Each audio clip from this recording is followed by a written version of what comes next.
পৃথিবীর মানুষেরা রে, আমার আল্লাহ পাক রব্বুল আলামিন বলেন, ওগো মানুষ,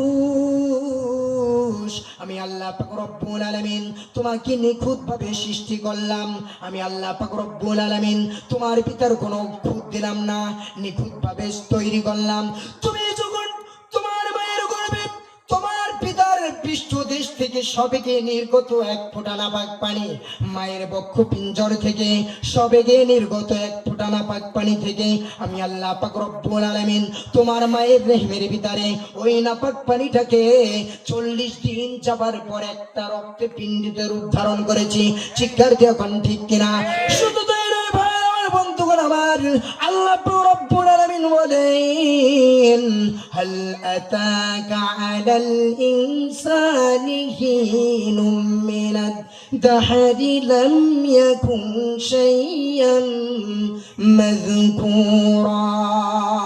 চিৎকার দিয়ে এখন আল্লাহু আকবার। আল্লাহ পাক রব্বুল আলামিন বলে, মানুষ গো, ও মানুষ, তোমার কোনো নাম ছিল না, তোমার কোনো খ্যাতি ছিল না, তোমার কোনো যশ ছিল না।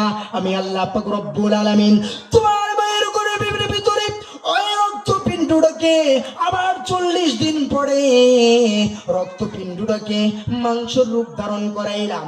মাংসের রূপ ধারণ করানোর পর আমি ওর ভিতরে অলাহমিল ইজমা, গোস্তির ভিতরে হাড্ডি তৈরি করে দিলাম।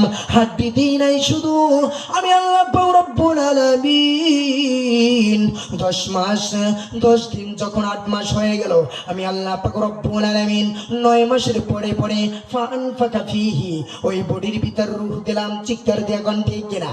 রূহ দেওয়ার পর এখন তোমার ক্ষুধা লাগছে, তুমি কি খাবা? তোমার মায়ের পেটের ভিতরে পৃথিবীর কোন ডাক্তার, কোন কবিরাজ, কোন ইঞ্জিনিয়ার খাদ্য পৌঁছাইতে পারে না? না পারে? কোন ইঞ্জিনিয়ার খাদ্য দিয়েছে?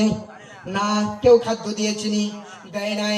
আমার আল্লাহ পাক রব্বুল আলামিন খাদ্য দিয়েছে। কিভাবে দিল?